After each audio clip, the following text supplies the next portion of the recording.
Bon, une petite vidéo pour expliquer le principe de plantation sur un sol très argileux. Parce qu'ici, il y a beaucoup d'argile, beaucoup de pierres. À 20-30 cm, c'est que de l'argile. Donc, pour aérer le sol, bon, hormis les trous de plantation qui sont effectués avec un mélange gravier-terreau, pour assouplir un petit peu plus la terre. Donc là, on a le mélange argile-terreau et je rajoute des graviers en fond de trou. Donc une fois que les plantes sont installées, donc là pour le coup, j'ai ici, donc nous avons un poirier nain. Ici, nous avons un cerisier cerisier Ménard. Je confonds toujours. Celui-ci est un cerisier qui monte à 3 mètres. Idem pour le poirier, donc ce sont des variétés naines. Ici, il y aura un Carkis chenensis.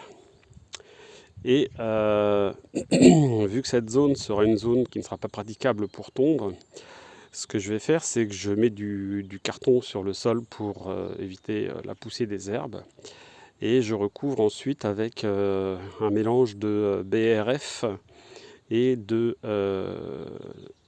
terreau. Donc je mélange BRF et terreau sur à peu près la hauteur des poteaux, c'est-à-dire la hauteur des bordures fait 10-15 cm, peut-être un peu plus. Donc je mets une épaisse couche. Donc ça a plusieurs avantages. D'abord, ça va éviter les mauvaises herbes, enfin en tout cas ça va limiter les mauvaises herbes. Ensuite, ça va enrichir le sol et ça va maintenir la fraîcheur. Parce que ce qui se passe l'été, c'est que avec les canicules qu'on a depuis quelques années, l'argile se fissure lorsqu'elle n'est plus humidifiée et les sols craquent. Donc on a des fissures dans lesquelles on peut passer les mains. Ça s'est déjà arrivé dans le jardin plusieurs fois. Donc pour éviter qu'il y ait un dessèchement du sol, je fais donc une superposition de couches pour avoir une terre qui en fond reste toujours très humide.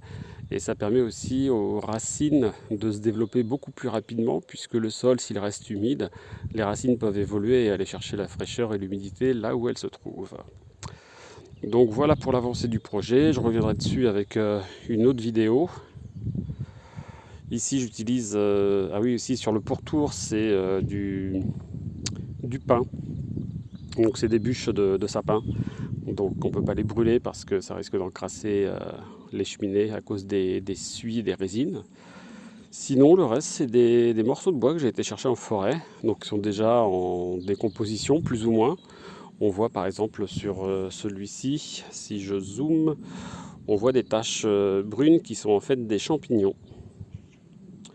Donc ça va apporter aussi de la vie au sol. Voilà, donc simplement récupération en forêt.